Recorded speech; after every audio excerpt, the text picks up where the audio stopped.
नमस्कार, मानस Mishra online news India में आप सभी का बहुत बहुत स्वागत करता हूं। बड़ी खबर आ रही है राज्यसभा से। जी हां, वो राज्यसभा जहां पर कभी कांग्रेस का जलवा रहता था, लेकिन वो राज्यसभा वहां से कांग्रेस तो छोड़िए, पूरे विपक्ष का भी सुपड़ा साफ आपके सामने दिखाने जा रहे हैं।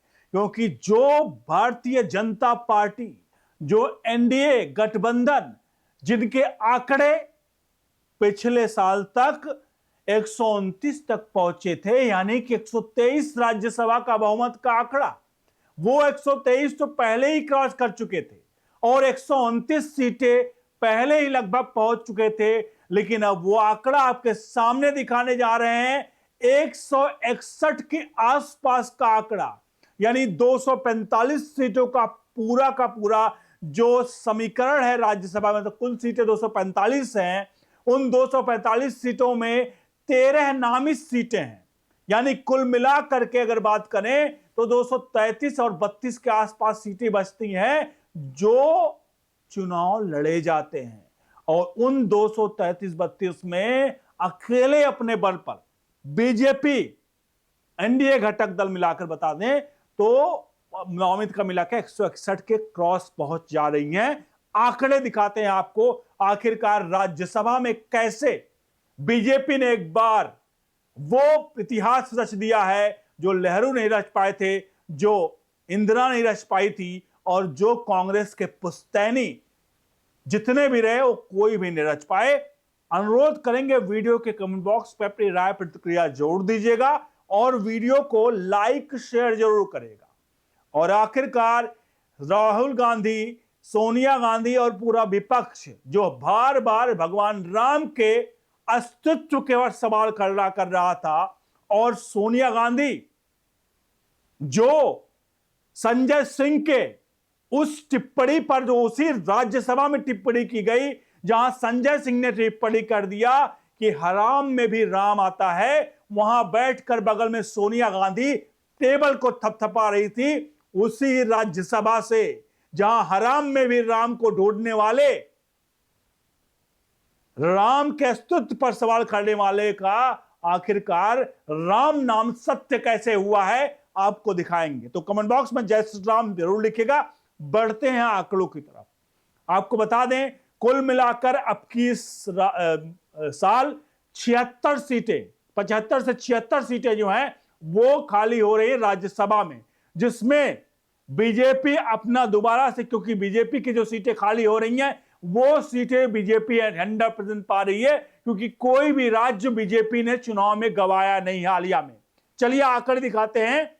सबसे पहले आपके सामने आंकड़े आ रहे हैं, इसमें मैं दिखा रहा हूं आपको कि 2026 में खाली होने वाली राज्यसभा सीटें। देखिए बिहार में 5 सीट खाली हो रही है, ध्यान दीजिएगा, बिहार में 5 सीट खाली हो रही है और बिहार में भगवा लहराया, इसका मतलब पूरी की पूरी सीटें जो है बीजेपी की। उत्तर प्रदेश में 10 सीटें, महाराष्ट्र में 7 सीटें, पश्चिम बंगाल में 5 सीटें, तमिलनाडु में 6 सीटें, कर्नाटक में 4 सीटें। चलते हैं अगले पेज की तरफ, क्योंकि हमें अगला वो देखना कि अगला आंकड़ा अगले राज्य का क्या है।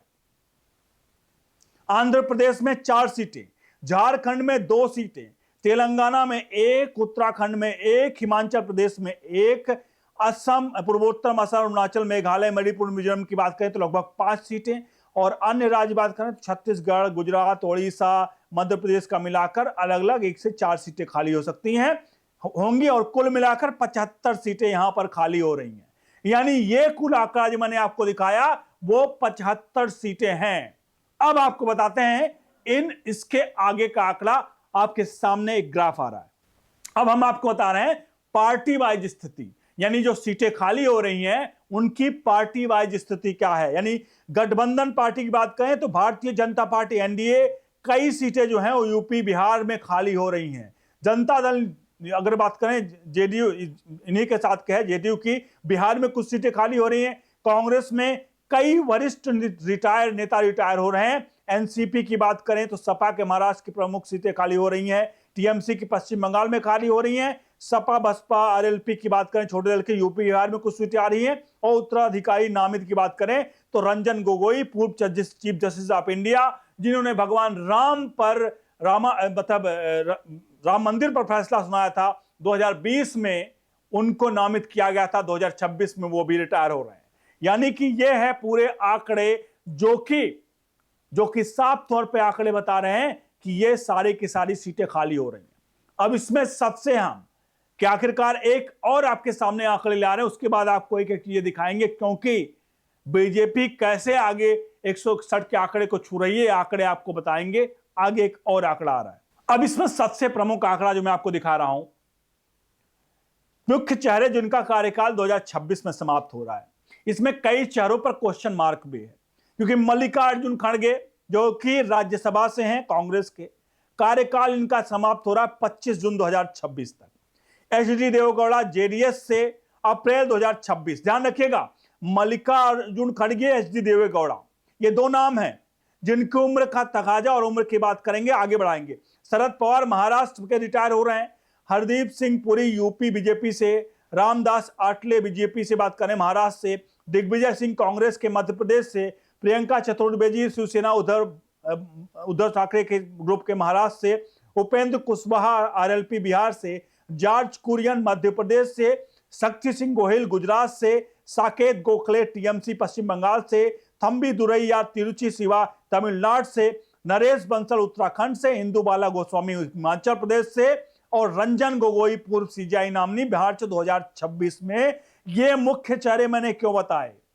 ये मुख्य चेहरे जो रिटायर हो रहे हैं, उसमें कांग्रेस के अध्यक्ष, कांग्रेस के कहा तथाकथित सर्वे सर्वा रिमोट कंट्रोल से चलने वाले 83 वर्षीय मिस्टर मल्लिकार्जुन खड़गे आखिरकार क्या 2026 में 83 वर्ष की आयु में क्या वापस फिर से राज्यसभा में भी भेजेगी कांग्रेस?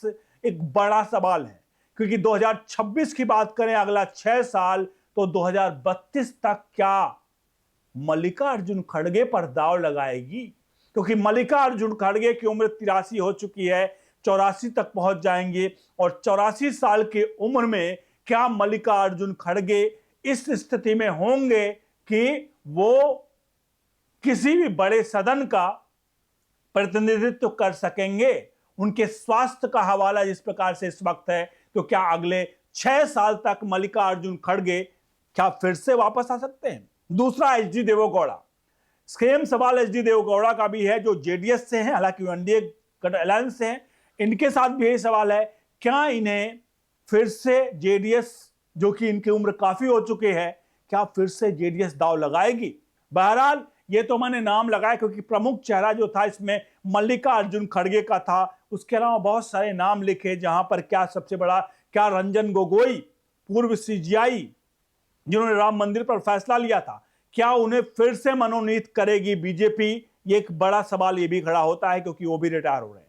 अब कुल मिला के आंकड़े की बात करें तो जो फाइनल आंकड़े मैं आपको दिखा रहा हूं, वो फाइनल आंकड़े आपके सामने, जो 2026 में बीजेपी अब 161 का आंकड़ा कैसे पहुंच रहा है। इस वक्त बीजेपी की कुल सीटें अगर बात करें तो 129 है, लगभग 22 से 23 सीटें की बात करें वो खाली हो रही हैं विपक्ष के, जो कि एकदम साफ है कि इधर जो चुनाव हुए, चाहे महाराष्ट्र में चुनाव हुए हों, चाहे वो बिहार में चुनाव हुए हों, चाहे अन्य राज्यों में चुनाव हुए, अब की बीजेपी की स्थिति, एनडीए की स्थिति काफी मजबूत हुई है। तो हम इसमें मानकर चल रहे हैं जिस तरह की सीटों की संख्या है, क्योंकि राज्यसभा में जो वोटिंग होती है वो ओवरऑल सांसदों और विधायकों जिनकी सबकी मिलाकर वोटिंग होती है, तो इसमें कुल मिलाकर जो वोटिंग की संख्या होगी वो ये क्लियर तरीके से है कि बीजेपी को कम से कम 20 से 22 सीटों का इसमें बेनिफिट होने वाला है। और कम से कम अगर 20 से 22 सीटों का भी बेनिफिट होता है तो ये आंकड़ा 152-53 सीटों का से बढ़कर 161 सीटों, मतलब 129 से लेकर, जो अभी 129 है वो 152 से लेकर के 161 का आंकड़ा हो सकता है। तो बीजेपी आपके सामने फाइनल लिस्ट है कि बीजेपी 245 सीटों में 162 का आंकड़ा राज्यसभा में छू सकता है। यानी कि राज्यसभा में 162 का 161 का आंकड़ा मतलब है कि पूरी तरह से क्लीन स्वीप और कांग्रेस अब दहाई में भी आ जाएगी, वो आने वाले चुनाव में पता चल जाएगा। तो ये है आने वाले समय में राज्यसभा का एक्चुअल आंकड़ा, जहां बीजेपी का परचम भगवा। अब राज्यसभा में भी आपसे अनुरोध है, इस पूरे प्रकरण पर अपनी राय प्रतिक्रिया जरूर दीजिएगा, वीडियो को लाइक शेयर जरूर करिएगा। आपको क्या लगता है कि राहुल गांधी, जो कि इतने साल से उन पर ट्रायल हो रहा है, क्या फिर ट्रायल किया जाएगा? क्या मल्लिकार्जुन खड़गे, जिनकी उम्र 83-84 की हो रही है, क्या राज्यसभा में मल्लिकार्जुन खड़गे को पर कांग्रेस दांव लगाएगी? क्या सोनिया गांधी, जो कि लोकसभा से किसी प्रकार से बच कर रायबरेली से भागी और राज्यसभा, राजस्थान से राज्यसभा पकड़ करके किसी तरह से अपनी कुर्सी बचा पाई, तो क्या अब की बार उसी तरह से मल्लिकार्जुन खड़गे को क्या रिमोट कंट्रोल दे करके राज्यसभा की एक सीट क्या न्योछावर की जाएगी कांग्रेस की तरफ से? बड़ा सवाल है, क्योंकि मुझे लगता नहीं कि अब बहुत समय तक, जिस तरह से उनका स्वास्थ्य है, भगवान करे उनकी लंबी उम्र हो, लेकिन स्वास्थ्य की बात कर रहा हूं, कि वो उस तरह से राज्यसभा में अपनी बात को मुख्यतः रख पाएंगे, प्रमुखता से, मजबूती से। यह बड़ा सवाल है, इस पर भी कांग्रेस को सोचना पड़ेगा कि क्या मल्लिकार्जुन खड़गे को दोबारा से राज्यसभा लेकर आएगी। बने रहिए न्यूज इंडिया के साथ। बहुत बहुत धन्यवाद।